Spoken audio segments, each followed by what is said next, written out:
Morning, everyone. Morning, everyone. We are live. As you can see, Chill's not here, but he will be here shortly. He is wading his way through some sort of traffic thing. Must be really busy in where Chill lives, which you could probably find out because he doesn't really keep it a secret, but let's not go out of our way to pinpoint his physical location because it really doesn't matter. Let's see. How, So, how are we supposed to Kusei, troll him and his family and everything if we don't know where he lives? I know. So there's Kuze, of course, and Mr. Swotor Economics, Andrew. Both have been on before, of course. Right, so just the usual disclaimer. It's a raw version of the show. We do not edit it because editing video is hard. As well, actually, I'm sure Ari will do a fantastic job with the community. The Utini Origin video, which is progressing very nicely. Yes, so that should be amazing. Yeah, yeah. Less said about that. Just wait for that. That should be out by sometime like the end of July. Oh, it's pretty quick. Yeah. Well, our young Padawan is going to be joining us in a few weeks, sometime towards the end of August, early September.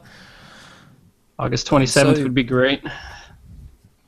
What? That way you can remember me forever. Is that your birthday? Yeah. Do I have that written down somewhere? And I think I'm going to buy one of those. What the hell is that company's name? Starforge or what is it? That new company that's making all those lightsabers. I followed him on Twitter. Tell me. We'll give them a free plug. They have a pretty awesome concept. Basically, it gives you all the bits and pieces, and you can build your own lightsaber. The actual blade itself is so-called indestructible, so you could actually use it if you wanted to sword fight somebody. Not that I'm going to do that, but you could if you wanted to. Oh, wow. Um, Please, find the name. Yeah, I'm looking for it. I might Actually, order I one. just followed him not too long ago, so it'd be easier this way. Maybe Actually, we could both... chill Saber and my- Forge. Oh, that what was it's new. called. They've been around for a while. Eh. Saber Forge. Actually, Chill. You and I could get one of those, and we could both put them in our I background. didn't hear what it was about. I'm sorry. I come in the middle of that. Lightsaber hilts. Ah, I don't think they work, but I'm sure they look very authentic. Well, they come with a blade that you can put on. Yes, as Ari just pointed out in the chat, August 27 is a problem, Tuesday, because that's a Thursday my time when we record the show.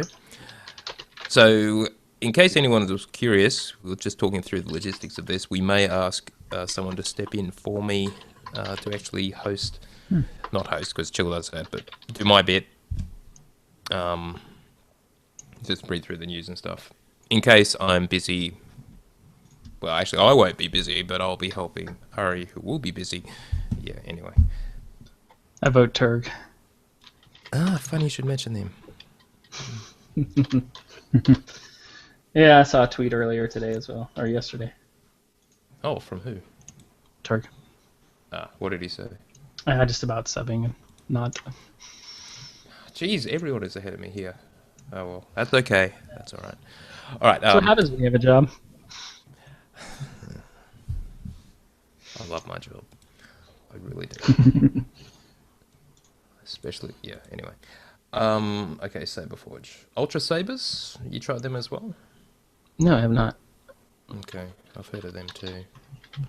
The Enmity But- guys talked about one, I can't remember which one. Actually, I thought it was Ultra Sabers, but it doesn't matter. All right, I'll check them out later. Now, Chill's running late. Andrew, you said you have your raid at 7 p.m., though they can clear trash without you. 7 p.m. Pacific. Yes. Yeah, coming up in basically an hour and 15 minutes or so. okay. I'm getting close all right. to being Yep, ready. we won't muck about then. Let me tweet out right now. I multitask well, it'll be fine. Yeah.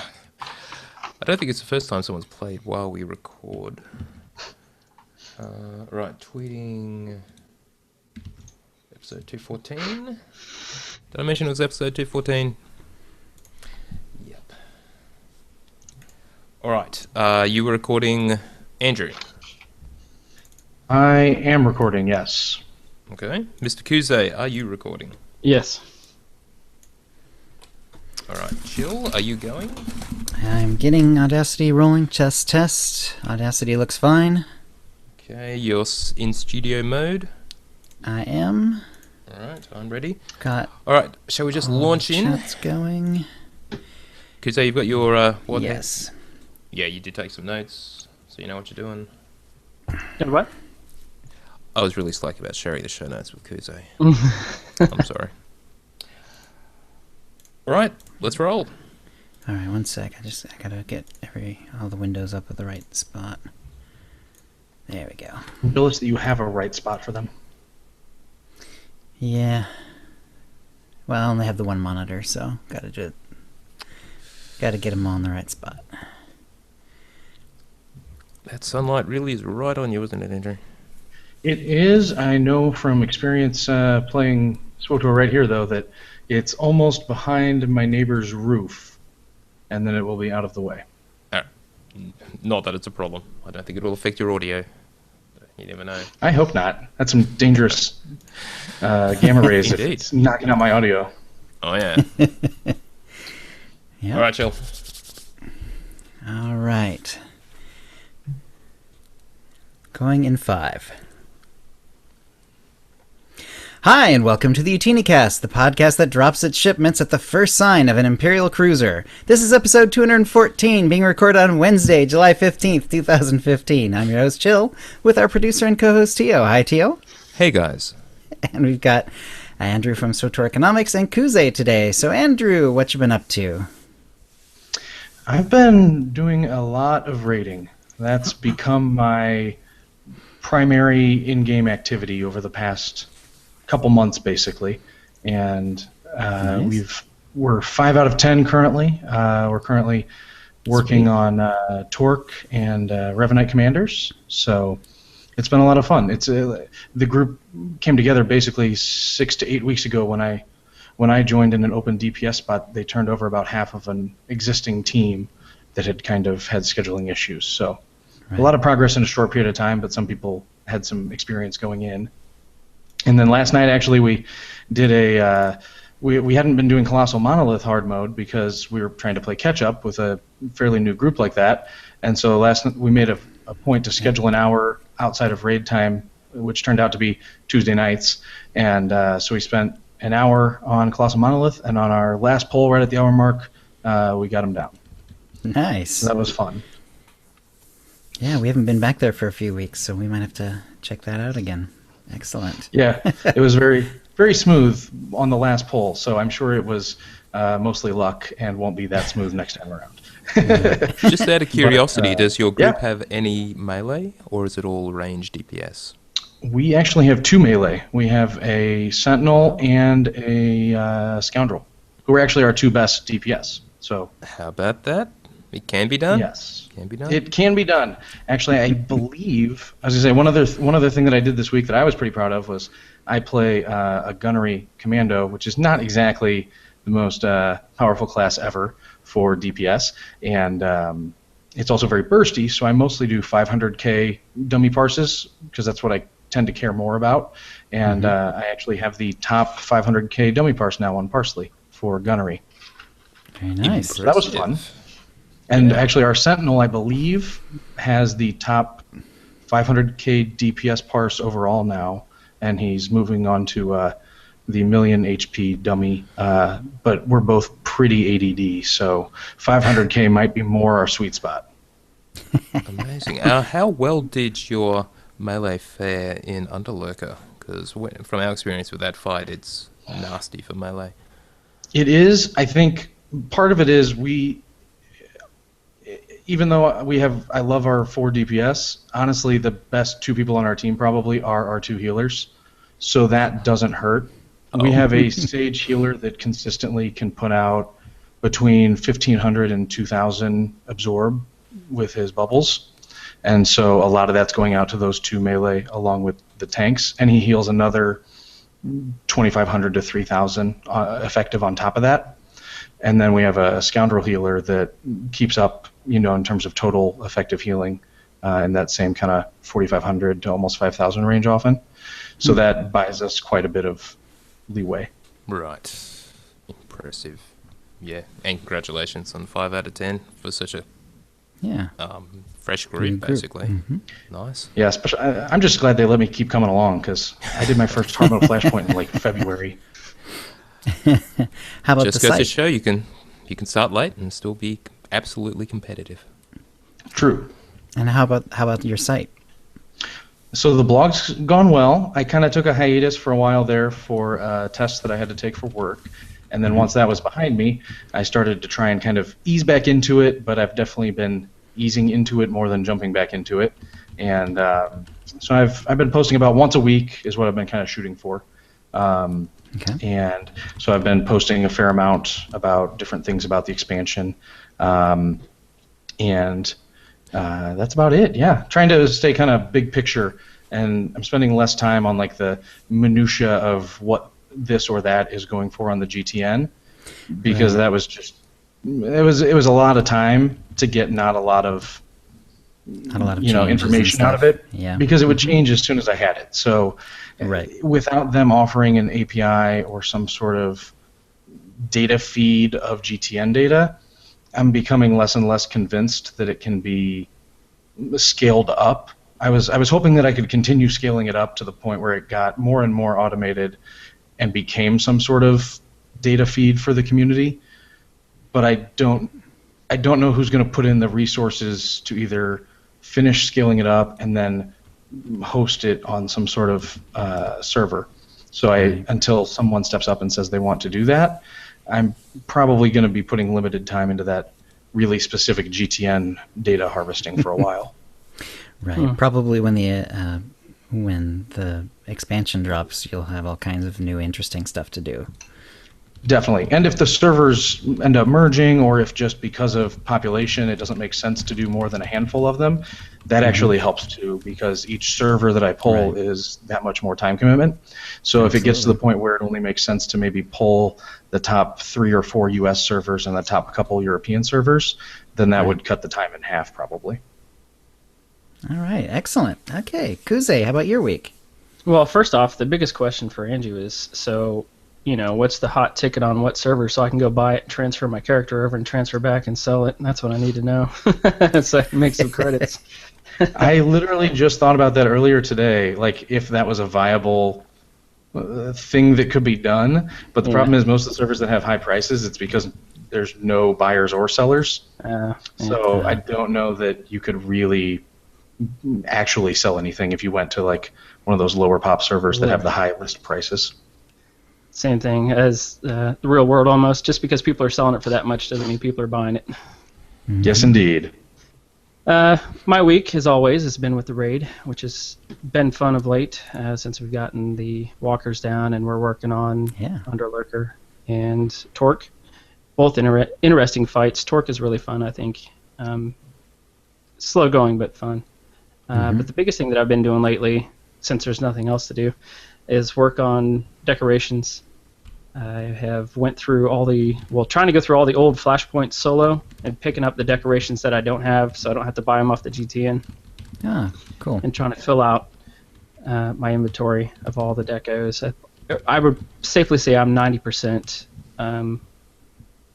covered in all the decos, or have 90% of the decos. There's a few older pack pieces that I'm missing, and I'm not going to pay 5 million credits for something. But I've been trying to get my score up as high as I can. Sitting at 154,000 something prestige.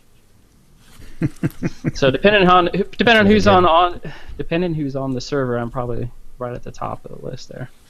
Sweet. But it's been really interesting to go back to the old Flashpoints, since I haven't been back in there, and I guess we're going to be back in there in the future, but we'll talk about that later.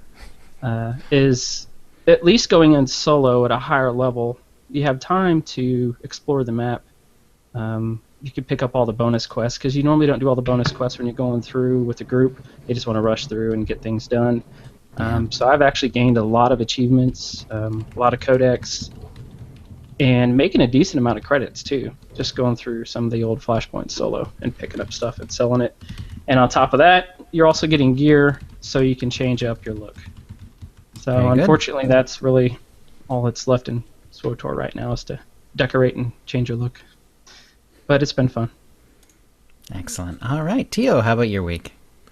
We'll talk about raiding, which Kuze has already alluded to. So it's all hard modes all the time, given that we've got our regular group coming consistently, at least for now, which is great. So making the most of that before real life intervenes once again.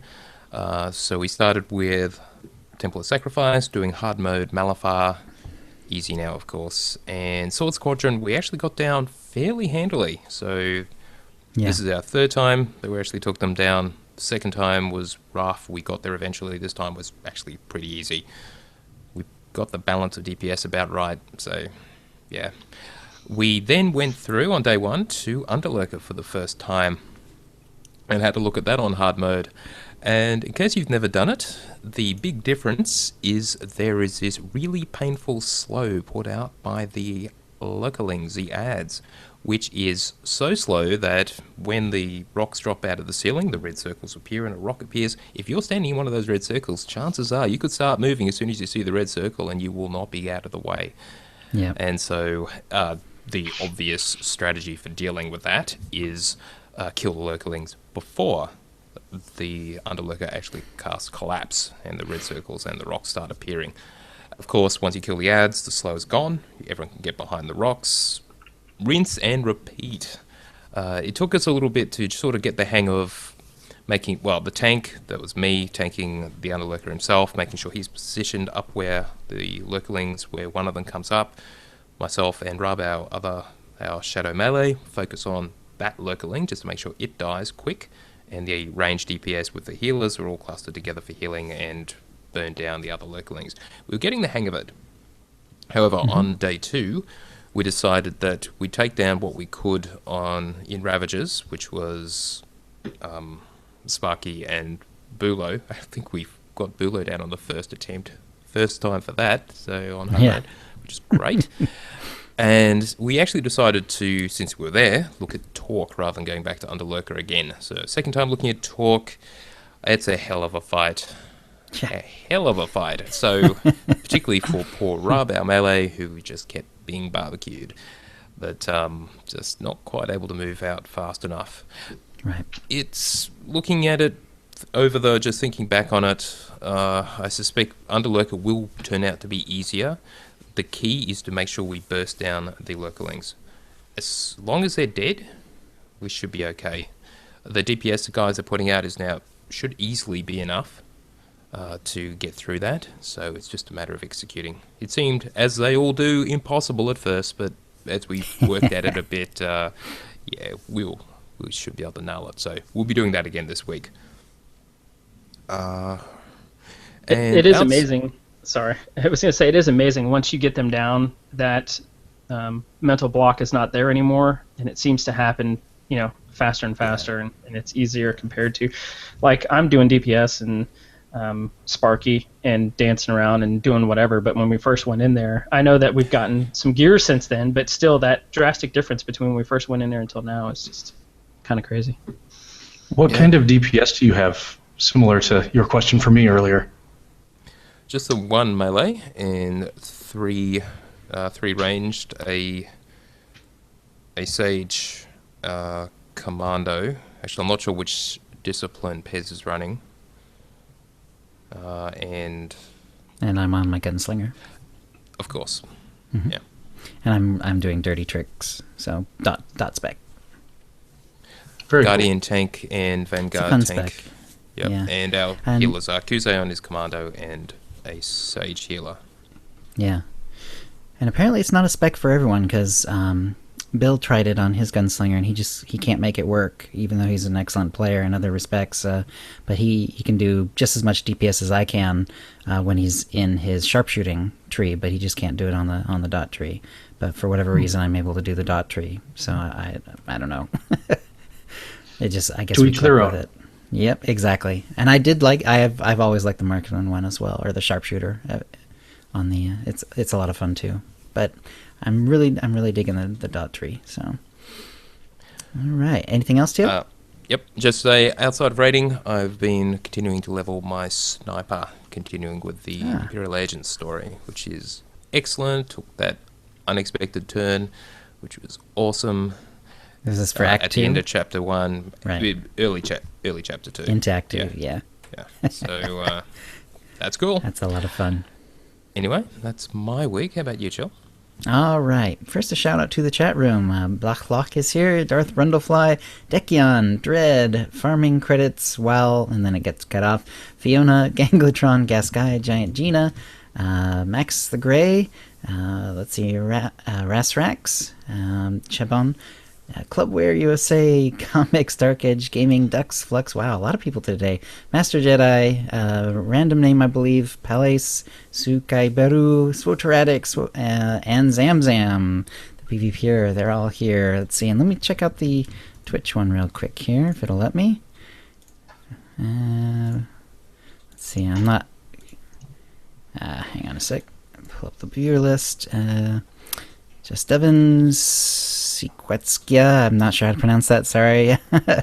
Cynike, T-Melt79, and Yabesh. So hello, everyone. Wow, a lot of folks here today. Okay, excellent. Let me get that back to normal real quick. Whoa. I think is you this? just cleared the chat, Chill. Oh, In Twitch. sorry. Sorry about that. Sorry, Twitch.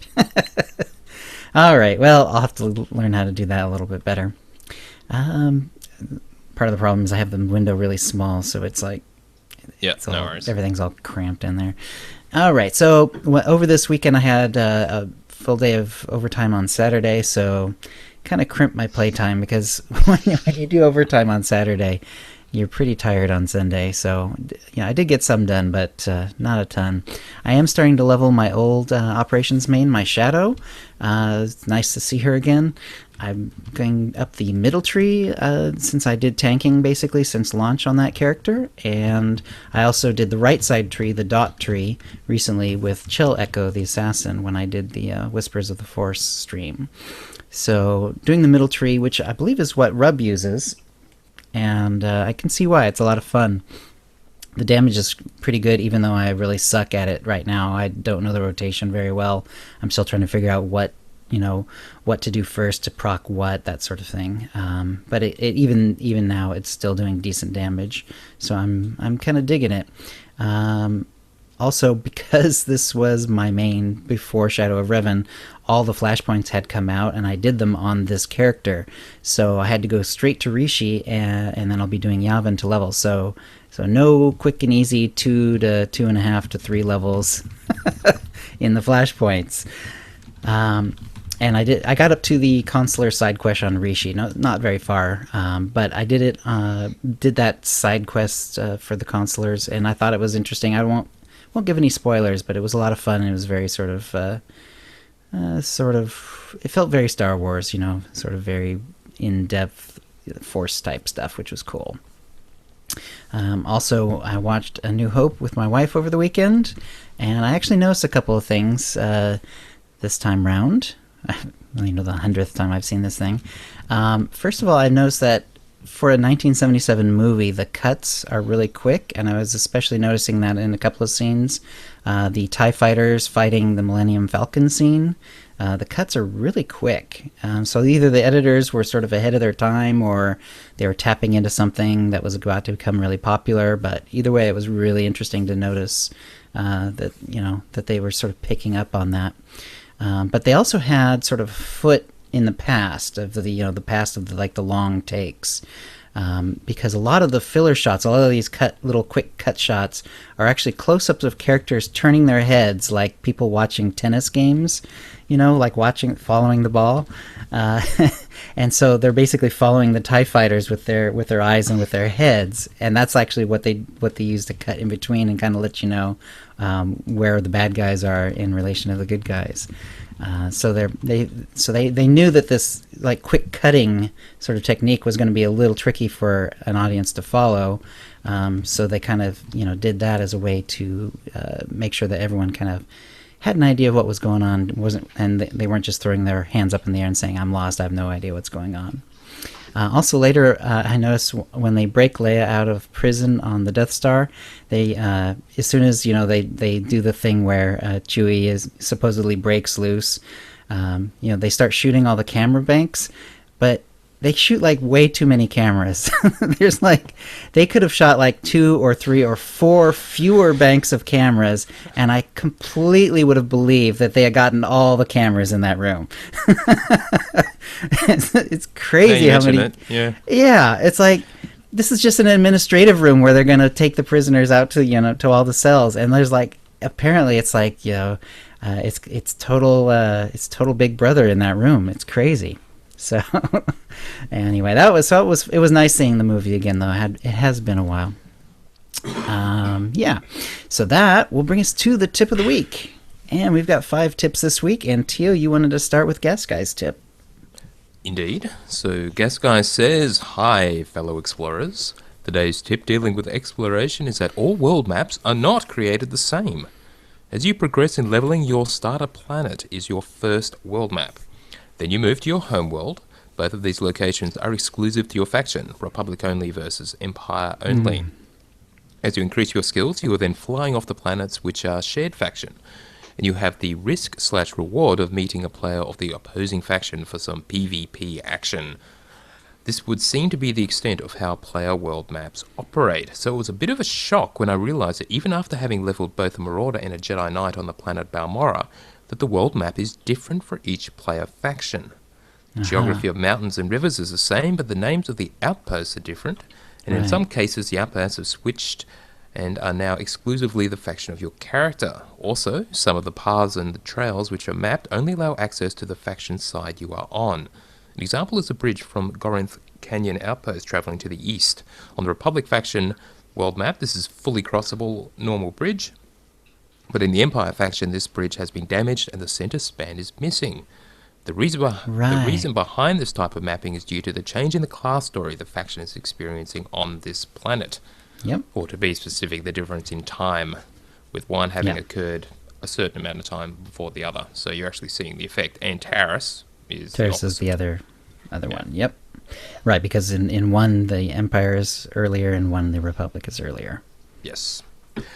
And Gas Guy continues, so there you go, or not, as the case may be. Don't expect to see or have the same world map access as you switch and play different factions on the same world. Balmorra, Taris. I leave you with this quote from T.S. Eliot: "We shall not cease from exploration, and the end of all our exploring will be to arrive where we started, and know the place for the first time." Very nice. There's something in historical translation there, but very nice. It's rather optimistic quote from T.S. Eliot. All right, second tip from Rebecca of the Cherry Pops Guild on the Bastion. A super short tip of the week for you: when you call up your crew management window and select a gathering mission or mission skill for a companion, which then opens up the missions window, you have only to double-click on the mission you want to get your companion going. I've been playing since launch and have normally selected the mission and then hit the Send Companion button in the lower right. But for whatever reason, I tried double-clicking this morning, and it works like a charm. This saves a lot of time as you cycle through all your arts and getting them deployed. Hey, Tio, and can I add a quick bonus tip onto that one? Sure. Similar thing with some of the updates that they made to the crew skills, specifically the crafting interfaces.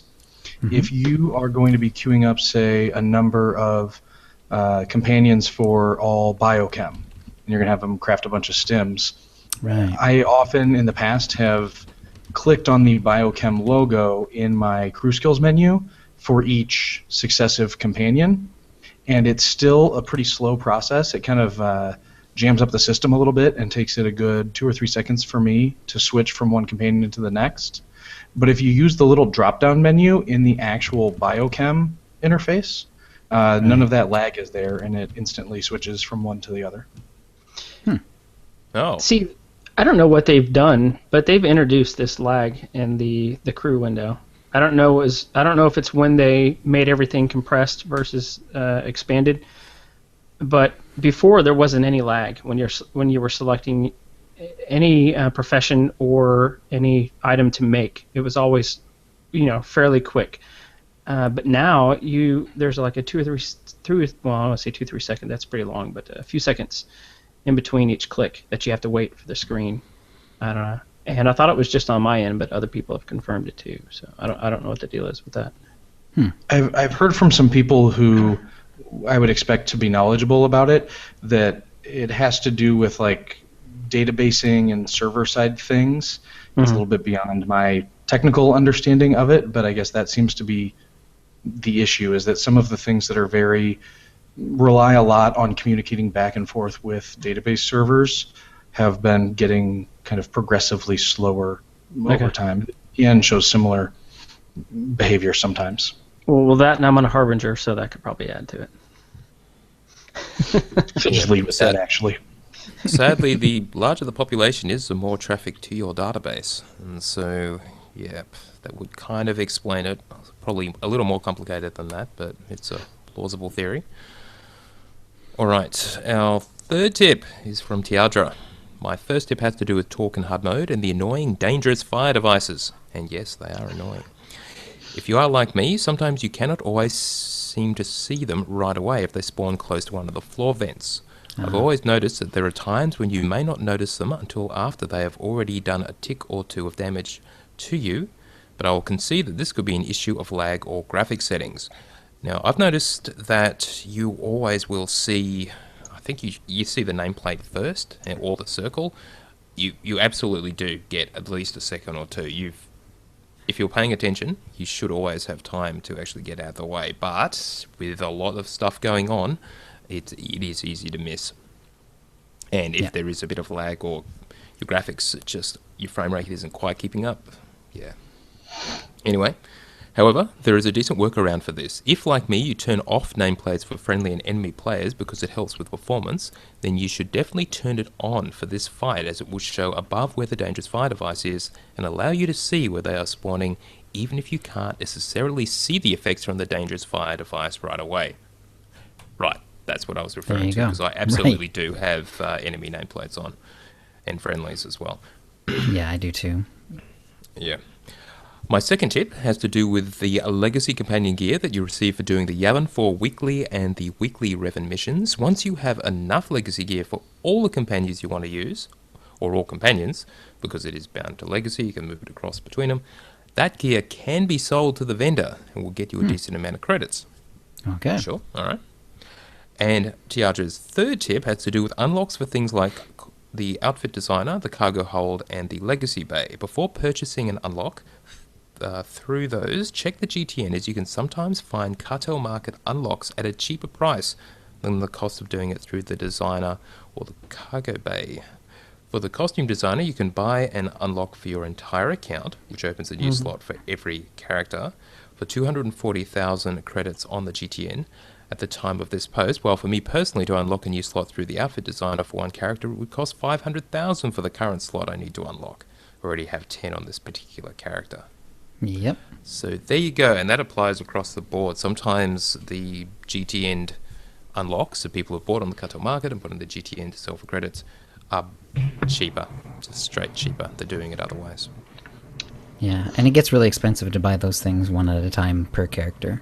So if you have any sort of reasonable amount of alts, you should definitely look at the account-wide total account unlock. Yeah. Right, Yeah, especially definitely. for guild bank and character bags.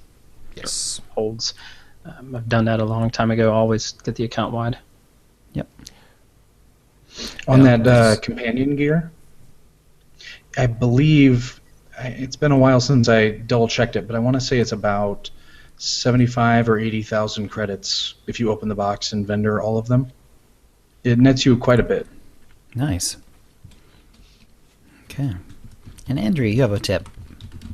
I do. I often forget to send one in, and this week I actually remembered to late last night. So my tip is for anyone who is trying to schedule some sort of group activity, whether it's for a guild or a raid team or anything like that, if you need to sample a large group's availability, so if you don't know when you're going to hold it, sometimes guild websites aren't great at that. So there's a website that we've started using that I've used in real life in the past. That's doodle.com, doodle.com.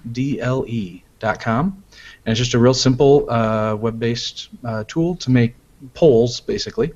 And you can send out a unique link for the poll. So a lot of times we'll post it like in the chat on our guild website and have everyone go fill out which days of the week or at what times on certain days of the week they would be available. And then very easily you can look at it, and it gives you a total at the bottom of how many people have responded that they can make it. And so if you're trying to find a time for like an extra op run or something like that, it's a quick way to do it.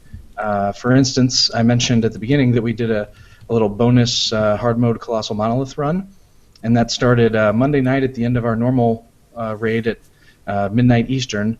We decided that we wanted to find a night to do an hour of Colossal Monolith polls this each week going forward. So I quickly created a doodle because we had used one recently for something else, and sent out the link to everyone. And by the time I went to lunch on Tuesday at work, all 8 members of our team had responded and determined that 10 p.m. Eastern on Tuesdays was the time that all 8 people were the most available. And we ended up doing it last night. So in less than 24 hours, we were able to completely, look at 3 different days of the week and 3 different time slots per day, figure out which one worked the best for everyone, and we were able to down Colossal Monolith within 24 hours too because of it. Nice. Oh, cool. All right. I'll have a look myself. All right. Doodle.com. Cool. All right. And the 5th tip from Ansari. Here's a potential tip, or perhaps more simply a good reminder. For those of you transferring characters to different servers, you already know, or found out the hard way, that your outfits don't transfer with you. When you're ready to recreate your lost outfit or create a new one, remember that the gear items that you want to use must be in your inventory. It doesn't work to drag items from your cargo hold to the outfit designer. I kept dragging from my cargo hold to the outfit designer to no avail. Nothing happens. You don't even get an error message. After a few hours of frustration, I eventually figured it out. Facepalm. All right, by random allotment, the winner is Chandra. So congratulations, Chandra. You're the winner of a Tonfon or M83R droid pet code, courtesy of BioWare, and an OotiniCast provided cartel market pack from the latest shipment. And if you'd like a chance to win the same, please send your tips to OotiniCast@gmail.com by next Tuesday. And that will bring us to the holo feed. Teal? Let's start with the PTS, which has been shut down late last week. That was with Game Update 3.3, and that is ahead of its release this coming Tuesday, 21 July. So it's sort of snuck up on us, and I just thought we'd quickly reiterate what we know about what's in it. Mm-hmm. Now, I'll firstly mention that Game Update 4.0, which should be early access for Knights of the Fallen Empire, the expansion, will start 20 October. So I'm guessing Game Update 4.0 will drop on that day, 20 October. And that is roughly 13 weeks after Game Update 3.3. So the question that has continued to be asked is Game Update 3.4 going to be a thing? And the answer was probably, well, who knows? Probably not. If they put in anything, it'll be bug fixes. And this does really seem like there is not going to be any kind of, new content, really, ahead of the expansion. Because in 3.3, we'll go through it, but there's no actual content. Right. So, unless you count the Yavin 4 Stronghold as content. So, we're getting the Yavin 4 Stronghold. Which is cool and all, but remember, you can only have 4 strongholds active, so you will have to deactivate one if you want to, if you've already got all 4 activated at the moment. So that's a bit of a problem. Anyway, we also have the Togruta. Now, it was confirmed just today, actually, that the Togruta will be a playable species, along with the Cathar added on Tuesday in Game Update 3.3. So if you're one of those people who want to play a Togruta, they're coming. They did say that one thing that sets the Togruta apart from other species is that due to their montrals, those are the big fat tentacle things, presumably, like the Leku. Any item worn in your head slot will be automatically hidden. By introducing a new playable species which hides its head slot, this gives us the potential to introduce other species down the line who have head things going on. So they just turn off the head slot. Not a lens. Oh, that'd be nice, wouldn't it? Dreadolins? Yeah. That's right. Yeah, they're pretty cool. Love them. Definitely would have been my preference over Togruta, but Togruta have lots of fans, Ahsoka. Yep. So, now, also in Game Update 3.3, we have the class changes, which, as we've probably talked about previously, have been focused around healers, particularly sages and sork healers, and they've done some funky stuff with improving burst for all classes, and, well, what they've done with force management for sages and sorks, I guess we'll see. The last thing that we heard was apparently it was all their HPS healing per second should be roughly the same. Time will tell once it goes live on Tuesday. Now we also have the PvP changes. Now they did drop the ability for AoE not to interrupt caps, so it will still interrupt caps in war zones. So Okay. that just didn't happen. But all the other changes in terms of lowering the cost of your PvP gear to, well, stuff all really, for unranked and ranked PvP comps are completely going away. They're raising their cap to some, in fact they already have, it will stay at that high level, like, what was it, 200,000? 200,000. 200,000 Warzone comps, yeah. So everyone should be able to get themselves into ranked PvP gear, in essence, it's the higher tier, very easily. I've committed some sins this week. PvPing to use my comms to buy decos. I know that some people out there would probably shame me for that, but it happened. I see. So, Ranked PvP Season 5 will end with Game Update 3.3. They published their blog, back in the end of June with all the rewards, but they have updated it now with some images showing the various weapons and things and their animated GIFs. It's kind of cool. So, based on your highest rating earned during the season, that's what most of the rewards are based on, except for the top 96, which is based on your highest rating right at the end of the season to determine if you get in the top 96, same as previously. Now, in Season 6, which will start with Game Update 3.3 straight away, there is no pre-season, though there will be for Season 7 after Coffee goes live. With Season 6, they're trying this new reward model where you get these special tokens and you will have a vendor from which you can actually buy, you pick and choose using the tokens what you actually want for your ranked PvP rewards. So that system goes live with Season 6. So that's it, Game Update 3.3 coming on Tuesday. Was anyone else surprised to hear that they were going with the no preseason for Season 6 to put 3 seasons back-to-back like that? Not really. There's no new gear. So Yeah, based off of the level cap going up to 65 for Coffee, and what's the point of switching gear now when you're just going to have to switch it out again come Exactly. Coffee? I figured that they were going to do this. My thought was more, it seems like if it goes according to plan, their whole motivation for decreasing the cost of the gear was to draw in people who aren't currently playing PvP. It seems like that's the only reason you would do it, but you're not going to give them any time to actually play before the start of a new season.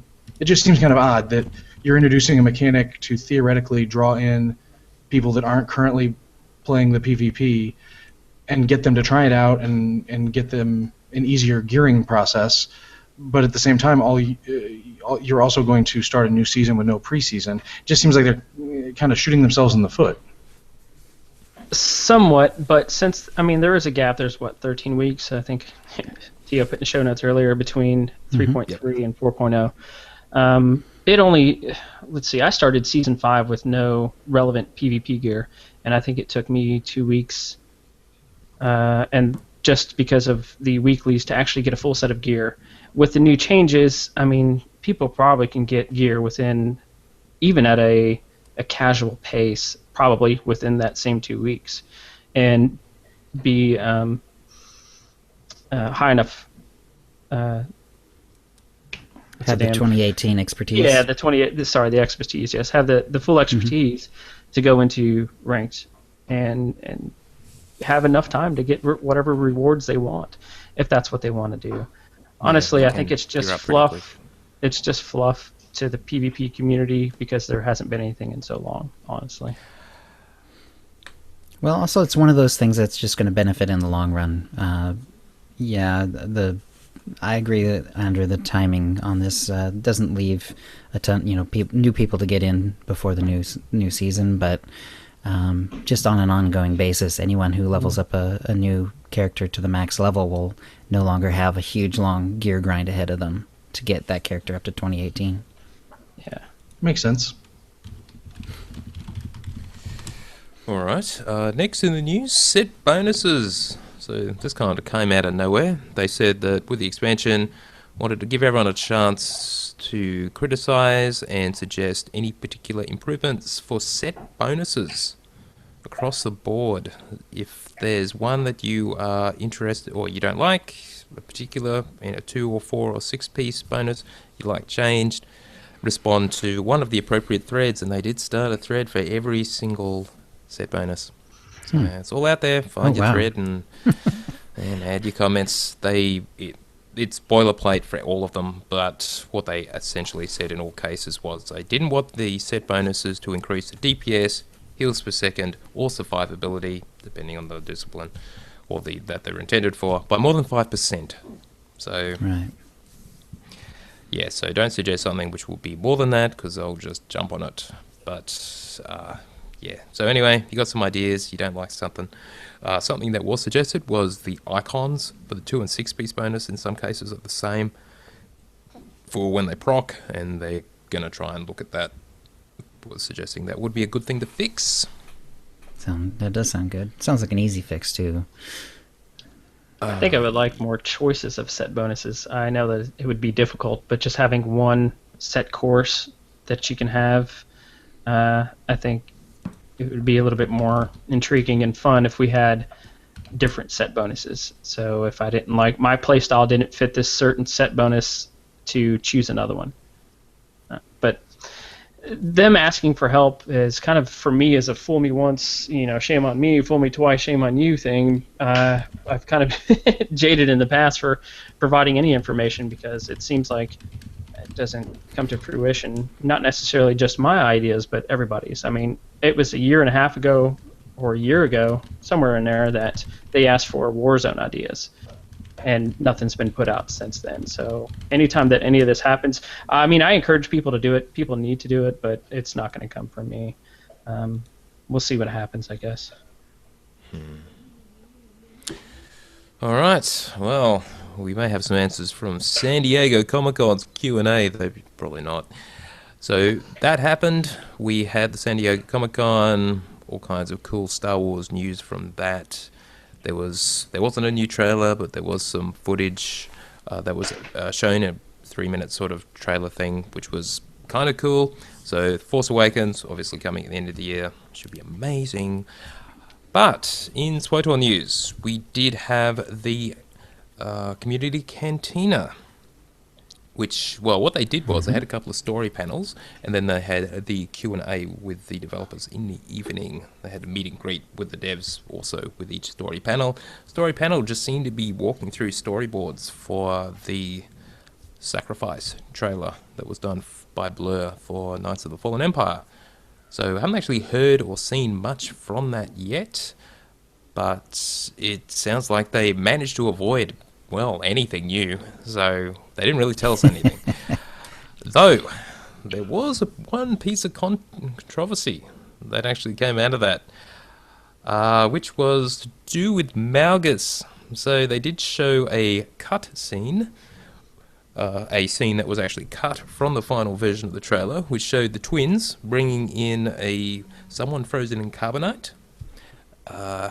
They into the throne room to their father Valkorion, and it panned up to his face, and it was Malgus frozen in carbonite, and everyone got all excited because Malgus is an extremely popular character, and as we all know, at the end of the False Emperor, he may have had a bit of a stumble down a elevator or a shaft, and we don't think he survived that, but looks like someone may have actually grabbed him and is kept him as a souvenir. And somehow they got their hands on him and they're giving him to their dad. So the question is someone going to defrost him and bring him back? And Charles Boyd, people were asking him this directly, and well, it was all a bit ambiguous. They cut it from the trailer because they didn't want the focus not to be on the twins and their whole story. They didn't want, because Malgus would kind of overwhelm everything. Malgus, almost like Kephis, but, you know, better. And so Less scaly. at this point, we don't know. So Malgus could actually be coming back, and I'd say he will be. They have not confirmed that, but that's my guess, as part of the story. So, awesome. Maybe. But don't get your hopes up. All right, anyway. So, aside from that, story stuff, panel, making trailers, all very cool. Mocap, whatever. I was a little sad to see him go the way that he did. Seemed a little anticlimactic for Malgus to go down a shaft. The way I see it, the shaft versus Sith is 2 for 2.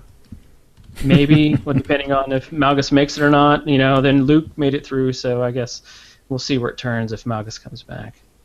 He could be dead in carbonite, but I don't know why we'd put a dead person in carbonite. Exactly. I'm pretty sure there were some monitoring lights on the side implying that he was in a suspended animation. So, yes. Anyway, so aside from Malgus, now they gave out the codes again. This is a code which, when you enter it, you get a link which you can share with your friends. They can click on it and they get codes as well. The first time they did this at Star Wars Celebration, each code was good for 5 clicks, each link. Now they've apparently updated it so each one's good for 50. Good luck exhausting them if you're giving them out to people you know. So thanks to Draven for providing us with a code, and I'll get you the link for that later. Thanks. Though 50, I'm sure they're going to be everywhere, but you know. Now, Dolphy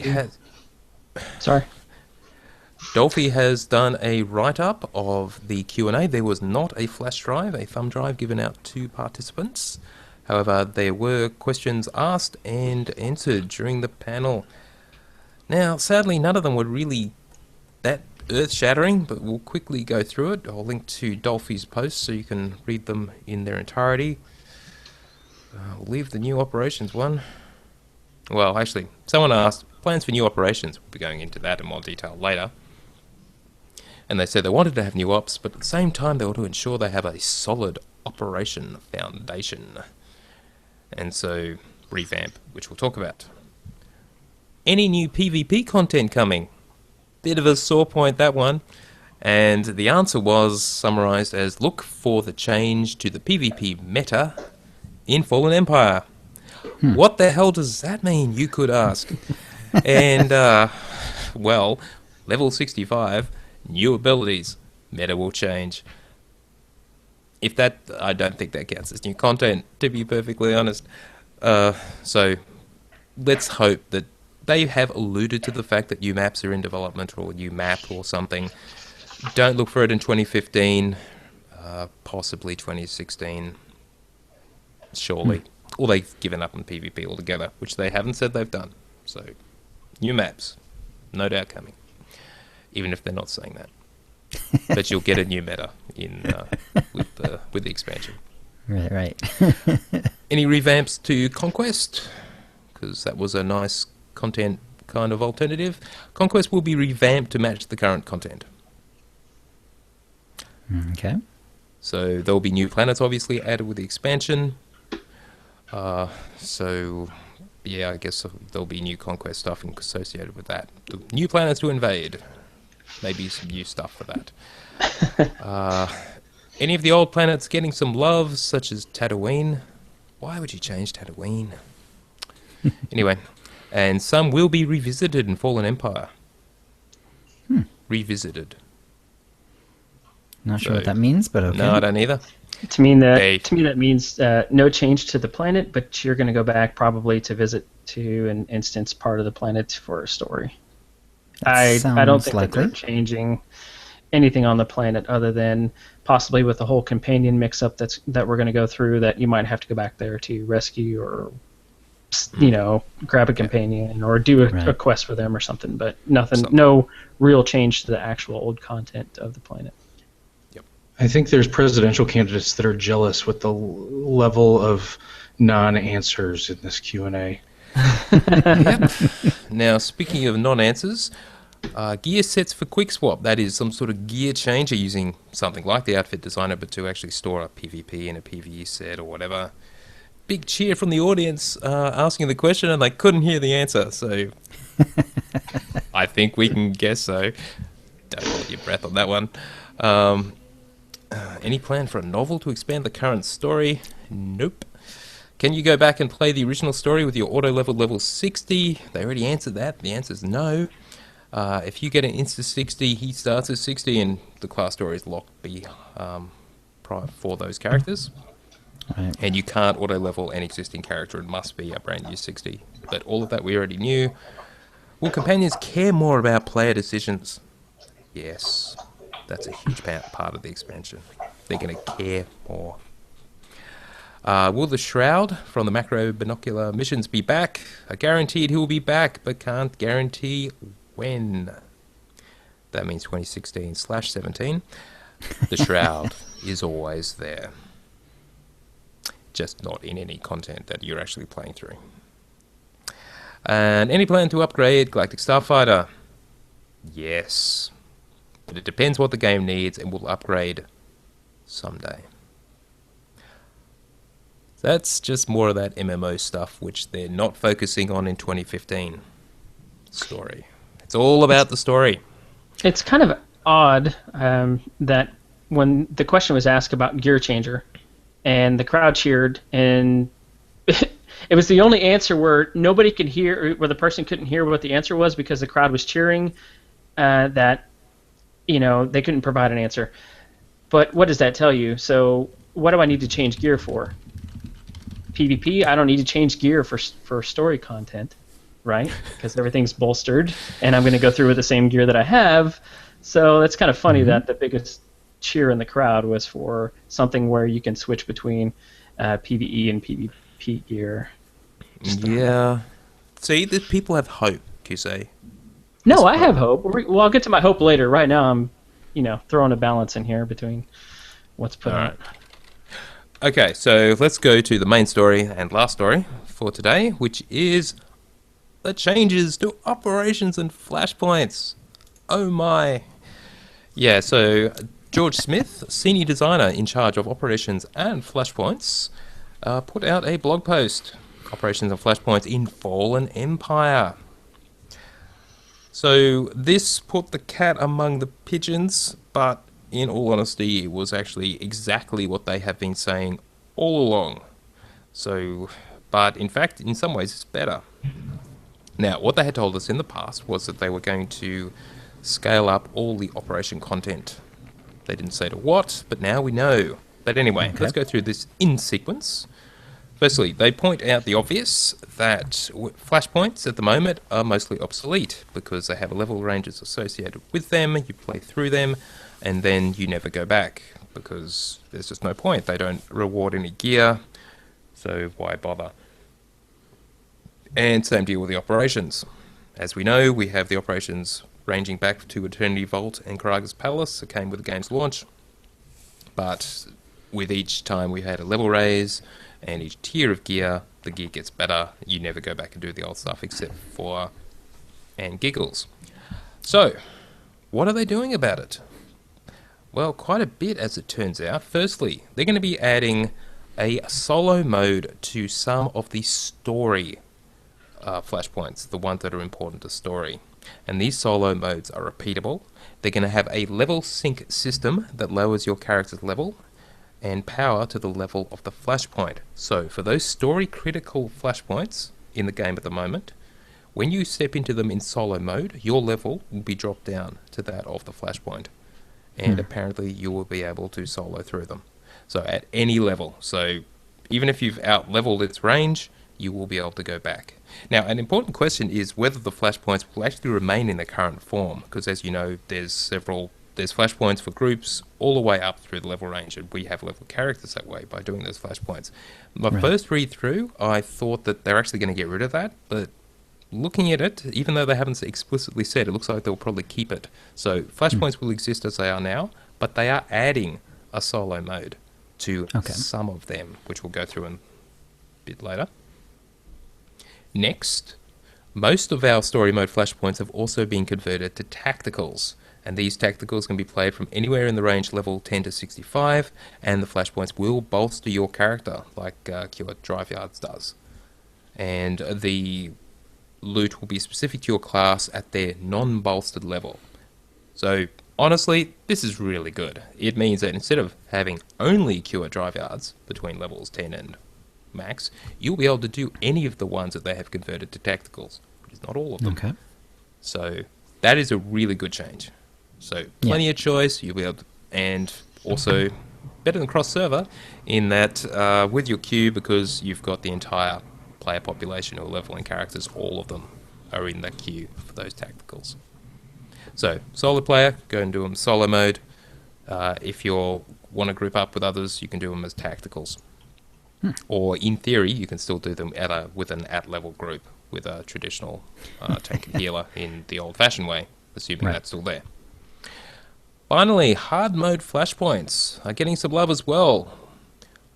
And they have added a hard mode to the Red Reaper, and for the first time, and they will all be available in a level range level 50 through 65, and there'll be a small bolster. So if you're anywhere below max level, you'll be bolstered up to level 65 for the hard modes. Wow! So that's what they're doing with all that. Now, you may notice there is no mention of any new flashpoints. No new flashpoints. So it's all the same ones. But we actually now have access to everything, and all of it gives us actual gear, which is worth getting. So that's a good thing. All right. Kuzay, did you want to say something? Sorry. Now, this goes into the positive, since I've been throwing out negatives. I really think this is a good idea, and we're going to get into the operations and the same thing for that. I love the old flashpoints. The problem is, of course, as you alluded to, is finding people to do the old flashpoints. Now, reading through this, I was a little uncertain because they said that if you go in on your own, or if you go in a group, the bolster's going to work in reverse, basically. So if I go in at 60, it's going to bring me down to the level of that flashpoint. Does that mean if I go in solo, I'll be at that same level and I won't be able to solo them anymore as I can right now? Because if that's the case, I probably need to run all of them that I can before coffee comes out to get the things that I need and to take my time and go through it and do all the bonus quests and whatnot. I'm a little unsure with that, but I honestly think this is a good idea. A game, if you've spent time developing something, you should make it or continue it, have some sort of continuation for it to be relevant for everybody. And there's new people coming into the game, and probably people. Hell, I haven't even done Red Reaper, and I just did that not too long ago. Yeah, ever. And Call of War games I have not done ever, but you need a 4-man group to do that, so I can't even do that solo, just because of the mechanics involved with getting through the area. You can't get through it. It's good fun, though, but yeah. So, I mean, I've been playing the game since beta, and I haven't done those, so I think this is a really good idea. Kudos to BioWare on this one. And I would just echo Kuzay. I think one of my themes that I wrote down earlier thinking about the show today was that so many of these things are great ideas, and they're good things to have, and I'm glad that they did them. but that doesn't, just because they're necessary doesn't mean they're sufficient.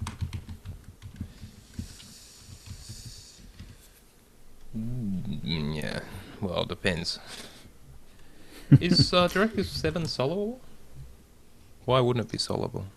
Currently it is right now because I've just done it twice in this past week. Yeah. Come this fine. change. It's just Wow. colloquy. That's a problem. All right, so let's just summarize. So I broke down into a table, which I'll put into the show notes, just exactly what they've done in terms of new stuff. Now, firstly, Colloquy War Games and Directive 7 are the two flashpoints which are unchanged. So, in theory, they'll still be there in exactly the same form they are now. Regarding the solo mode, Kuze, I assume you have to actually explicitly switch that on. But I don't know. Probably when you It'd be ask like for the quest, like you do now, group or solo. So Right. if you want to do it exactly as you do now, without the level syncing and all that crap, I assume you can. Now, they've added the solo modes to Black Talon and Essalus, Boarding Party, Tarrel 5, The Foundry, Maelstrom Prison, Battle of Ilum, and The False Emperor. Those are the, as they pointed out, the story-specific flashpoints. Because Black Talon and Essalus is pretty key when you're about level 10 and you're sort of moving on. Boarding Party, Tarrel 5, The Foundry, Maelstrom Prison, that's the whole Revan thing, so the Jedi Prisoner, so that's important. And then finally, The False Emperor, well, Battle of Ilum and The False Emperor is the Malgus story, which, as discussed earlier, is very important. So, so that's good. Solo modes for that. Now, curiously, they did not, at least if I'm reading through this correctly, get tactical versions. Let's just double check that, make sure I didn't screw it up. That'd be painful. Yeah, they did not add tacticals for those, just solo modes. The ones that got tacticals were effectively the rest. Hammer Station, Aethys, Mandalorian Raiders, and Kadamimu. And, for the first time, Red Reaper. Now, those guys got the tacticals. So that means that the tacticals that are level bolstered, that we'll be able to do, are those 5, but not the story ones. Now, it's unclear to me whether the list of tacticals, and I assume it actually is, will include all of the new ones as well. Will all be available for everyone. So that means Circa Corporate Labs and Core Meltdown, and the 6 that we got with before leading up to Shadow of Revan, and the ones we got with Shadow of Revan. Korriban Incursion, Assault on Tython, Depths of Manan, Legacy of the Rakata, Bloodhunt, and Battle of Rishi. Those tacticals will also be available to everyone between levels 10 and 65 as they level. Okay. So there's plenty of choice there, but from the old set of flashpoints, it's not all of them. It is just the ones that weren't story. And of course, hard modes for everyone, except for Colloquy and Directive 7. All of those hard modes will be available from 50 to 65. It does make you wonder, though, about the hard modes. How hard are they going to be if they do require a tank healer to DPS?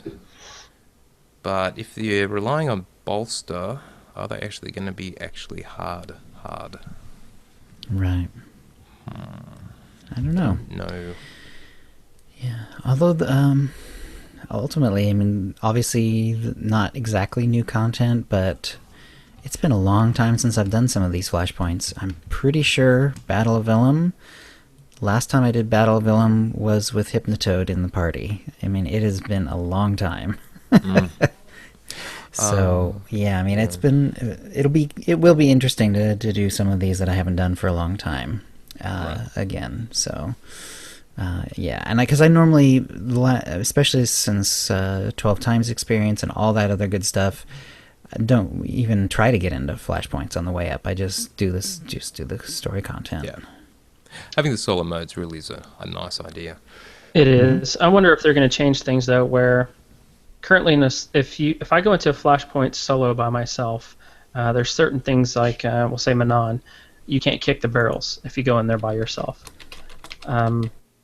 So I wonder if they're going to change things up where you can get those type of achievements or items, and it also seems like it's a lower rate And to be honest, I don't know if I've gotten anything out of the playing with the Jesus droid that was like a deco or something along those lines. Right.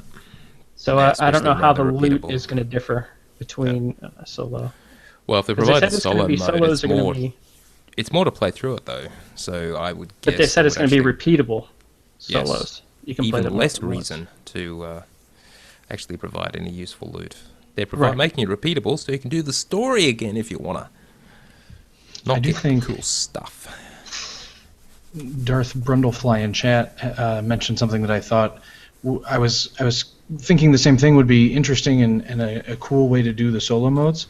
I'm sure it's way more work than its payoff probably from BioWare's perspective, but if it was possible to not have the Jesus droid and instead actually bring some of your companions with you, almost like there's a fight towards the end of the Trooper story that you sort of have that going on. You're on some sort of ship Just for or a space bit. station. Yeah, it's Very only for briefly, a it's short right at the time. end of the story, and there's not much of the fight where you actually have a bunch of companions with you, but right when you enter the ship, you have them all in one area. I can typically let at least 3 of them die, in my experience, and you get to do some things with multiple companions and do different things with different companions along the way. And I'm surprised that they've never gone back to that, because I feel like, given everything that they want to be focusing on, that would have been a really cool way to bring the companions into those flashpoints. Yeah. Yeah, I agree. Who knows? Maybe they're secretly going to do it. Yeah, well, I wouldn't be surprised if they did drop the Jesus droid concept and just replace it with your own companions, given they are reworking that so heavily with companions in Knights of the Fallen Empire. Yeah, that is a good Maybe. idea. So it's definitely possible. And they've redone everything with the whole new solo mode concept, so who knows? My impression with the Jesus droid, it was a bit of a filler solution. It sort of worked. I mean, clearly it does work, but be better with our own companions. Alright, let's move on to the rest of the story, which is operations. So firstly, no new flashpoints in Knights of the Fallen Empire, in case it wasn't clear. What about operations, though? Well, no new operations either. Let's just get out of the way.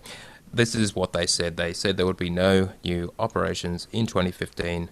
But let's just remember that the expansion drops on 27 October for everyone. And that just means 2 months in 2015. That means that the MMO bits, which they have said they are going to be working on, will probably be coming in early 2016. So if not in Game Update 4.1, probably in 4.2. So they haven't promised that, but I would say the force is strong with that particular suggestion. So Okay. take that one to the bank. All right, operations. So what are they doing? Well, in essence, they've taken every single operation and that are in the game right now and raised them all to level 65. You'll be able to do the story mode versions anywhere from level 50 to 65, which with a bolster, but the hard mode versions of the operations will be level 65 only. They're doing some funky stuff with the group finder, which means a new story mode operation every day will all drop relevant gear. For hard mode operations, there'll be one hard mode operation per week, which will be highlighted out of the set, because remember, they're all effectively on the same tier now, and they will all drop the same stuff, in essence. Now, we were talking about this, whether will a particular operation or pair of operations offer like a particular tier piece, like you get your headpiece and chest from Eternity Vault and Karaga's Palace, say, and other pieces from other places or whatever, and they would drop off the final boss. So you literally got to do it all to actually get a full set. Don't know, and they haven't said. So, Right. But anyway, all operations, story mode with a bolster, 50 to 65. So while you're leveling, you'll be able to do that, which is kind of cool. And then the hard modes, all of them level 65. No new operations, but access to all of the existing ones. And they left off Colossal Monolith, so that isn't on the list, but pretty much the rest are, including the Golden Poodle, Golden Fury on the Keb. But yes, all the way from Eternity Vault, Krager's Palace, Explosive Conflict, which will be kind of cool to go back to. Terror from Beyond, Yeah. which will be even cooler to go back to. Scum and Villainy, well, you know, it's all right. And then the Dreads, of course, Fortress and Palace. That I'm not so enamored about, personally, because too soon. And Ravages and Temple of Sacrifice. We're talking about this too. We were obviously aiming to get through the hard mode versions of Ravages and Temple of Sacrifice before Coffee drops. But then we're thinking, why bother? They're going to be there again with Knights of the Fallen Empire. What the hell's the hurry? It's true. Yeah, anyway. Does anyone know what the current count is for guilds that have cleared hard mode Ravagers and Temple of Sacrifice to date? Do not know. 6. No, I'm just playing. I don't know. The last I heard, I want to say the count was around 20 or maybe 25 guilds, but that could be out of date at this point. I don't know. But I'm just curious because that is kind of an interesting way to look at it, I think. Well, since that many people don't do operations, probably not that many. And even less now, of course, That was since more the progression guys have kind of moved on. And I would guess, this is a guess, that they're the whole hardmare, sort of making a really hard version of hard mode rather than in lieu of a nightmare mode, and it looks like we're never going to get a nightmare mode. Nope. Though I did hear the rumour they're going to add a nightmare mode to Temple of Sacrifice and Ravages after Coffee goes live, and that'll be the first operation content. That had better not be true, because that doesn't count, guys. Yeah, that may not have been quite so successful because it was such a cockblock for all of us, or most of us anyway. I mean, it's good to have a challenge, and this is a hell of a challenge for those of us mere mortals who aren't operations gods.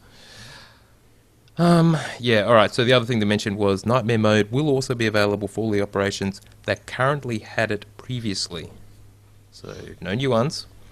The rewards will be hard mode as well, so it's the same gear that you will get from hard mode, so no new special tier of gear for the Nightmare. It'll just be the extra mechanics, and will include the unique mounts and titles that are currently available. So if you missed out, you'll still have the opportunity to do them, at level 65. And who knows how hard it will be, given the way the meta will change things with our new abilities and whatever else, and how they rebalance all the abilities and everything else. That's basically a new operation right there, just a new metagame involved. Sorry. Now you're just playing with this, Kuze.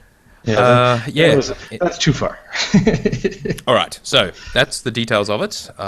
Flashpoints, massive range available to everyone, pretty much as you level and at max level as hard mode, and operations as well. We'll have access to all of them, but nothing new. So, Buckeye asks, what has been the general community consensus around the operations announcement? Their team is sad face. Well, I guess our optimism remains. We will get new operations sometime early in 2016. And in the meantime, well, it'll be kind of fun to go back. But they will get old pretty quick, was roughly the consensus. I think there's still a lot of stuff that... Go ahead. Go ahead, Chris. I was going to say that I think there's still a lot of stuff that people... They don't want to go back to the old content, but I'm pretty sure there's probably a lot of stuff that they still haven't... With the smaller things, achievements and decorations and certain gear and everything. I really had fun running the Jawa Joyride and doing the old stuff, and I'm excited to see it come back. But again, I'm also because I love every aspect of the game, so the old content doesn't necessarily bother me.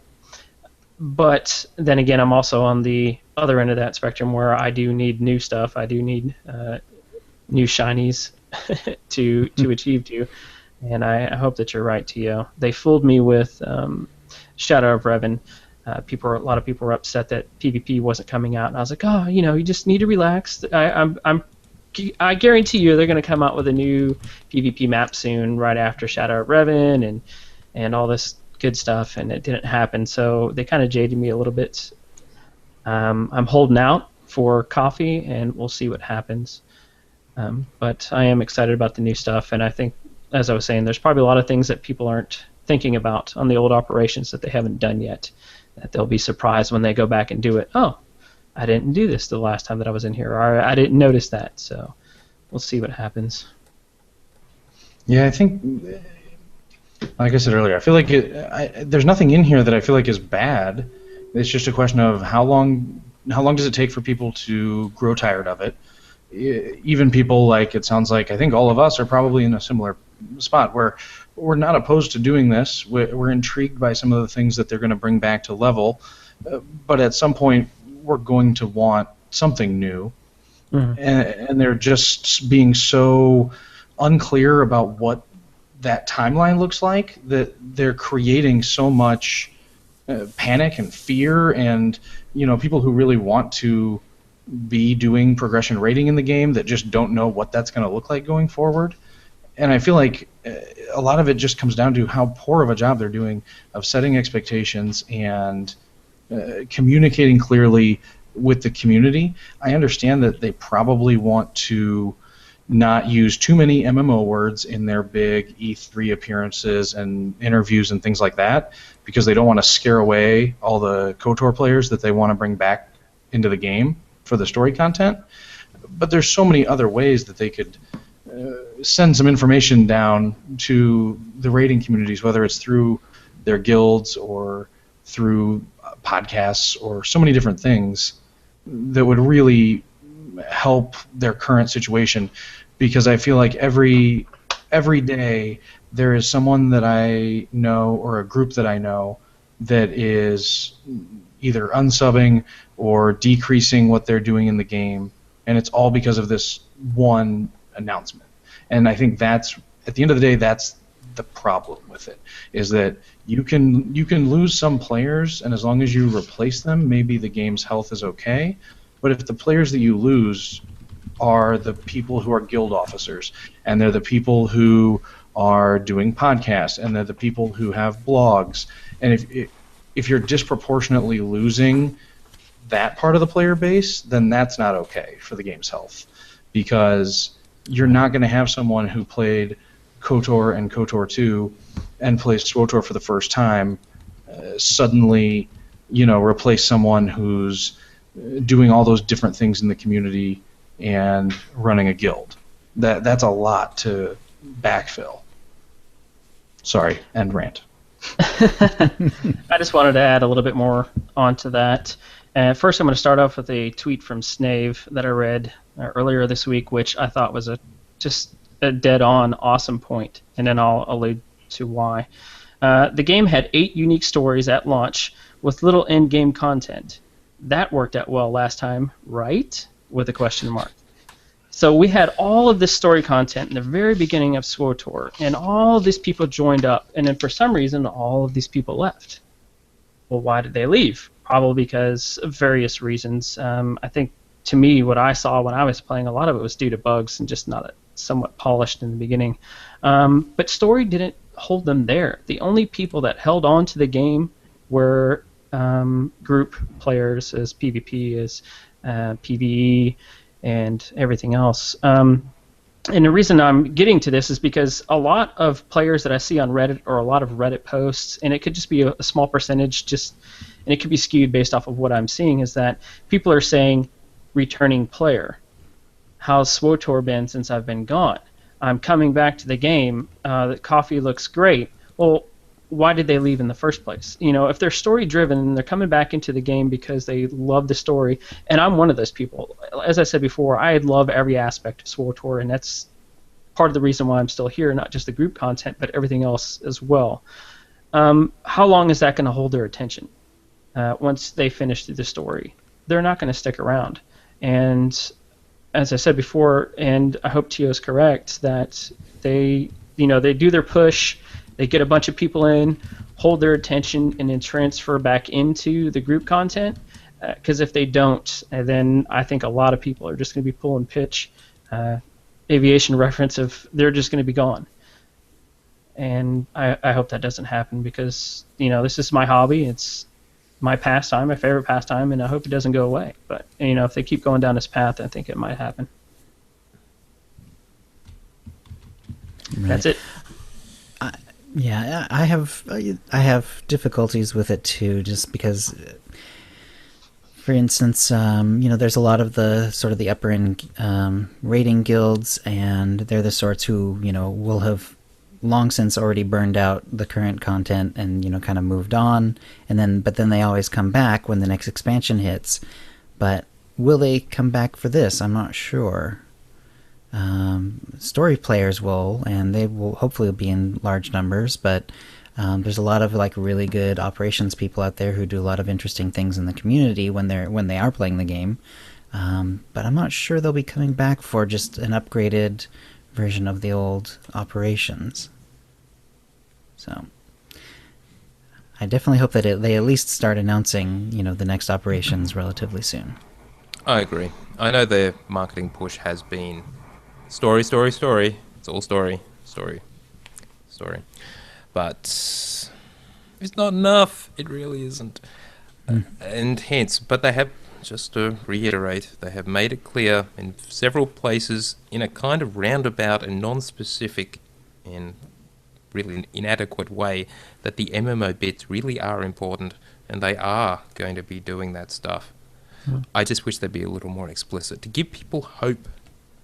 I mean, they've given us a little bit, but it would be so much better if we knew that there was more stuff coming and at least a rough time frame of when to expect it. Because we will blow through this story very quickly, and episodic content from what we've seen in other games is not enough. It's just not. You can put out new content every month and it'll probably keep you busy for a little while, maybe an hour or two every month, and then you're done. And that's not enough to keep people in the game. And I think, from my perspective, and especially the perspective that I try to blog from a business sense, I can understand it a little bit from a business sense if they truly believe that they can bring back enough players that haven't played in over a year and or completely new players, that it might make financial sense to not bring out new ops content for a while, or new PvP content clearly for a long time. And at the end of the day, maybe that is what's best for the financial health of the game, but it doesn't make it any less of a bad feeling in the pit of my stomach when you're talking about a lot of people who've played the game since beta or since launch, who are into ops content and have invested so much time into this game and into founding guilds and running them for years and all of that, that it's just, it may be the raw numbers could certainly work out, because I don't think that they're incompetent at the business side of this. They've produced too many successful games for me to think that.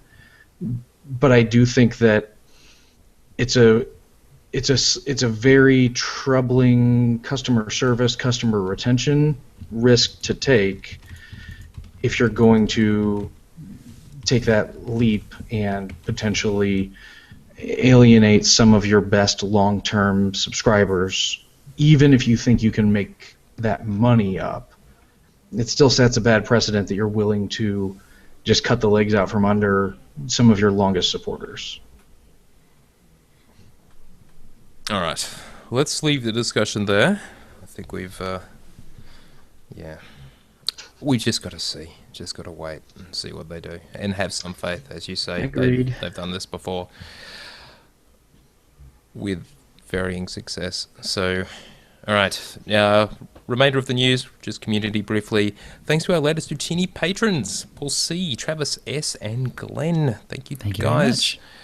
I haven't made it official yet, but the next milestone goal will be doing all our tips of a week on the website somewhere, and other things. We have that post from a listener with a whole bunch of ideas, and we will expand that for subsequent milestone goals. If you want to find out more, go to OotiniCast.com/Patreon or Patreon.com/OotiniCast.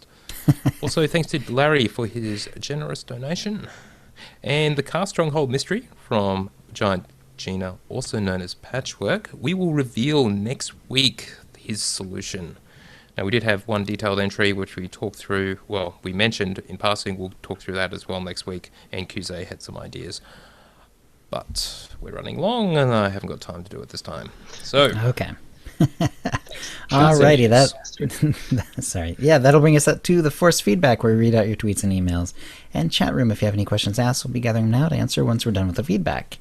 Draco asked, do you guys think that BioWare did Zyos just to test the instances and storyline changes to get ready for coffee? If so, so when you get to the start of the new storyline and get defrosted, you'll find the Empire and the Republic in ruins if you come back to the planets? Yeah. Someone in chat mentioned that maybe they're going to be doing phasing kind of stuff for the old planets, and I'm pretty sure they've confirmed that won't happen. You will be able to revisit the old planets, and it's just unclear just what they're going to look like. I would guess I think that's right. They're going to do a sort of Taras Balmora style. It'll just be the way it was, and when you revisit, it'll just happens to look like the way it was, and so be it, rather than anything more funky. So, but Zyos was quite unique in the fact that once you play through the story, it's a bit different to how it was when you were actually going through the story. So could they do something like that later? I don't know. It's a bit drastic, and those assets are like locked out to you after that, so probably not. Yeah, probably not exactly for that reason. Jason W. writes, are cheap transfers a prelude to server mergers, and should we take advantage while we can choose which server to go to? Possible? All things are possible. We've hypothesized a little on this, but we certainly don't have any information from them. No hint at all. You would think that if it's something like a prelude to mergers, they would actually make the price drop permanent. Right. One thing is that there's sort of de facto merger. I mean, there's a bit of an exodus to certain servers at the moment anyway. So regardless, this might be a good time to go ahead and take advantage, even if you don't think a formal merger is coming. I think it was truly a prelude. They make them free. Because it's kind of disingenuous to charge people, even if it's not very much, for the transfers, and then say, oh, sorry, we're merging you after all. And here are a bunch of free transfers to choose where you end up. Right. Yeah. So. Yeah. All right. Gio, did you want to talk about the... Huh? That's also Jason W., that next one. Oh, it is also? Okay. Jason also mentions for anyone... On Bergeron Colony, there are guild summits for imps and pubs this and next weekend. More info, and then there is a SWTOR.com community thread, a link in the show notes. Indeed. So they've already had their first one, and yeah, apparently it was very successful. It's on the forums. I'll link to it. Cameron C. writes, I've been thinking about SWTOR's direction since OotiniCast's last cast. More subs could follow. To see the new story, you must subscribe, and the new movie could equal a big boost in revenue. More revenue then equal a bigger future budget? Thoughts on this? Oh, I'd like to hope so. Now, just something I did want to clarify was, even though it has been explicitly said that free-to-play and preferred players cannot buy the expansion, the only way to unlock it is by being subscribed. What that effectively means is that you can actually buy it. You just have to sub for a month. Spend $15 and be subscribed on October 27 or any time after that, really. And you will have it unlocked forever. You will not get access to the new chapters unless you are subscribed. But what you could then unsub, and then a year later, sub again, and then get all the subsequent chapters. So it can really cost as little as $15 for the first 9 chapters. And yeah. Right. So, but you will be one of us. You will be a subscriber for those 30 days. So I know you may not ever want to do that, but it's only $15. Yeah, $15 for a game is pretty cheap. Yeah. As far as his point, we've actually thought about this before. Whenever they've done something that will bring in more people and maybe it will increase their budget. And you got to say, everything that they've done, and the proof of the pudding will be in the eating in terms of the expansion, but all of these hints of there's a whole lot of new stuff in the way they're doing stuff. So they took their Shadow Realms team, they focused them on all this, the changes to operations and things, something we probably should have emphasized was that this is a massive infrastructure reset in terms of all the scalability and everything else, and that with subsequent operations will all be built into this framework the same way. Right. So, yeah, they did have to spend a lot of effort to get to that point, but now that they're there, they build on that framework. So who knows? One of the things I thought of today that's fueling my eternal optimism right now, T.O., is the question of the Shadow Realms team, and if they truly reassign them all to Star Wars, it seems like what they've announced so far doesn't seem like two teams working on one game. It seems like something that plausibly, the same team that did Shadow of Revan could have done this. So if there's that many more man hours, then I'm part of my optimistic, maybe foolhardy optimism is that there seems like there has to be a lot of man hours that aren't accounted for. So if they've really been working on this, then there's got to be something. Gotta believe that. Oh, I should also mention that personally, I see no reason here to stop playing the game. I actually really am looking forward to the story. Real life is going to be kind of busy, and that actually in some ways suits me perfectly because the way that the game is actually turning out, that's fine.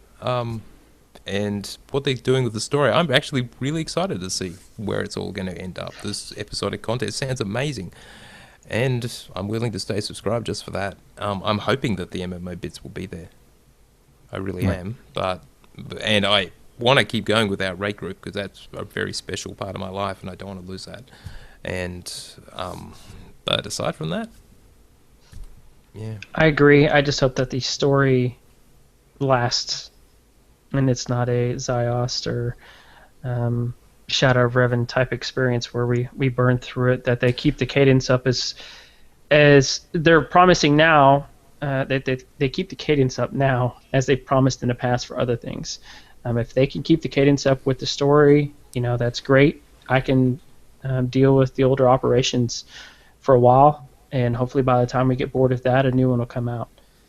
I think that holds us casual players, solo players, and casual core players. And it's probably not going to bring in the very top tier in-game players, which sad to see them go. But hopefully in the future they'll bring out something for them to come back for as well. All right. Minju writes, catching up on the podcast, so happy to hear crafting is going to be overhauled. that was one of the more positive things. How they're overhauling it, they really haven't told us. That's right. No Involvement of details, companions really. is obviously, who the hell knows, given they may or may not be taking them all away from us, and we have to earn them back somehow, and how does crafting work? But yeah, they're doing something, and they did imply that they're doing it from the get-go, right from the beginning. So across the board, crafting is going to be different somehow. So there could be a whole new mini game there to learn, or not, but we'll see. All right, Teodoro wrote, it's possible some of this will be answered at the canteen on Saturday, so some of my speculation, it wasn't. Nah. So some of my speculation could be moot and already explained. On the other hand, if it is explained and I'm right, I might be really good at guessing. Some of this might involve spoilers, so I'll try to avoid as much as I can. This has to do with how Vitiate might possibly be tied to Comp V expansion, assuming we don't see a wrap-up. For those of us who have played KOTOR and KOTOR 2 as well, we've read the Revan novel. We know that Vitiate used first Mandalore and then Revan to fuel conflict, which, as we know from Ziost and Yavin 4 as well, as the books, he needs in order to perform his dark side rituals. It is possible that he has known about the Eternal Empire this whole time and has planned on using them at some point to create greater conflict. We also know that he wasn't strong enough prior to Yavin 4 to do what he did on Ziost, and quite possibly wasn't strong enough without Sarish acting in the manner she did on Ziost. Perhaps he doesn't yet have the strength he needs to perform this ritual and remake the galaxy, so he plans to use the Eternal Empire to create an even greater conflict to help fuel his strength, and we will have to deal not only with the threat of the Eternal Empire, but try to do so in such a way that we can also stop Vitiate's plans.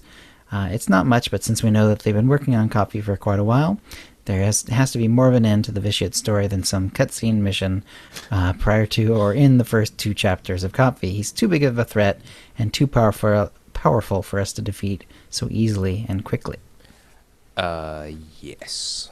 And we'll be delving further into that in our spoiler cast. Mm-hmm. Which, Rachel, I know you're there. I'm thinking not this weekend, the weekend after, most likely. But we will talk offline. That's you as well, Jill. Okay. Yeah, Vitiate is too powerful to just sort of leave behind. He's definitely coming back in a big way. Yes. All right. Charlie wrote, although Charles Boyd said not to get too excited for Malchus as he got cut, one can only assume Charles only means cut from the trailer. Trailers like these are quite expensive to make, so they probably wouldn't have made the Malchus part of the trailer if he wasn't in the expansion. So it's only right to believe that he is in Kopfi in some form. Besides, we all know he's not dead. Everyone who falls a long drop in the Star Wars universe survives. Well, except Mace. Poor Macy. Does this also mean the Emperor in the movies might be alive after all? I don't think that many people survived their fall down a shaft. I know in the extended universe, they brought back everyone who'd ever died anywhere in a shaft, but even if the Emperor survived the fall down the shaft, the Death Star exploded shortly after that, so he had to survive a whole lot. He still could have got out somehow. I like to think that he took his lightsaber and stuck it inside the wall, kind of like a pirate coming down the sail, and he just pulled himself to safety and then fell off. And crashed. All right, Andrew, the Elion D long thing we're not going to cover. We'll leave that for next week, so we're actually almost done. Okay. Perfect. You read my mind. Name Degree NZ writes, why would you trade an item that everyone can buy by himself for 1 credit? Even a level 1 character can afford 50 credits to buy the maximum number of ugly chairs. Referring to Temple Chair bracket, basic bracket, the point is that eventually they will be taken off the vendor. So at that point, sometime down the road, they may be valuable to people. That's all. Yep. That's the only reason. You're right. That's right. Drasus writes, I've never done the HK51 questline before, and I'd like to complete it prior to the expansion. I'm approaching max level, and I'm hoping to solo or duo the required operations when I get there. Is there anything I should keep in mind, gear level, pitfalls, etc., while trying to get this companion? Firstly, the Dolphy guide is excellent, so we'll link to that. You can Google it up easily enough. No operations, there are just 2 flashpoints. Maelstrom Prison, which you have to do on story mode, and that's easy. No. Quite solo. Maelstrom, no, sorry. The False Emperor, you have to do that one on story mode. That's easy. And at level 55 or 60, well, in story mode, it's certainly doable. Maelstrom Prison, however, you have to do on hard mode, and that's, well, it was level 50. Who knows how this is going to change with the expansion. But anyway, at least for now, it's a bit of a pain. It'd be easier to do it the higher your level, at 55 or 60, because it does have the hard mode part of it just makes it a bit of a nuisance, particularly that last fight. I did it, but it did take me a few goes of getting through that final fight, just solo. If you can get a friend to help, it makes it so much easier. At what part of Maelstrom Prison do you get the item that you need? Because I know that you don't have to go all the way through False Emperor. You only have to go up to, which is HK47 or what's his name? Yeah, to get that part, and then you can leave if you wanted to. Yes, with Maelstrom Prison, you do have to complete it because the part is available after you've talked to, you know who, Revan. Yes. Okay. Yeah. I forgot. It's been so long. Aside from that, there is a heroic part at the end, which you probably, at 55 or 60, you should be able to, you can solo that one easily enough. Right. Yeah, so other than that, it's just tedious. The middle part, the part with the Theoretica, you can absolutely solo. Just make sure you look around. That is fun just to do without a guide. It really is. So, yeah. But yeah, may need some help with Maelstrom Prison. But other than that, should be piece of cake. And it's definitely worth doing at least once. Damn that group content. MMO, etc. Yeah. Yeah. All right, now the last thing we will leave for next week because we are running a Okay. bit long. And let's do that. Finish there. And Kuze, can you do a Utini Rage? Can I send it to you after? All right. I mean, I don't know what I'm going to do. All right, I'll just do a normal Utini Rage then. I was going to do something else silly, but all right. All right, then that's a show. If you'd like to join... Sorry, made me laugh. Let me try that again. All right, that's a show. If you'd like to play with us in the Utini Knights Guild on the Republic side of the Harbinger server, or in our Utini Rage! Guild on the Empire side, do a /C join Utini to join the Utini channel. Then ask for the quiz that lets us know you're a fan of the show. You can email questions and comments about the show to OotiniCast@gmail.com. Follow us on Twitter using @OotiniCast. You can find contact details for all of us on our website, OotiniCast.com, which includes how to subscribe to us using iTunes, Stitcher, and the rest. We record the show live every Wednesday at 4:30 p.m. Pacific. Go to OotiniCast.com/live to find out how to join in. Our theme song is from Mevio's Music Alley. Check it out at music.mevio.com. That's MEVIO.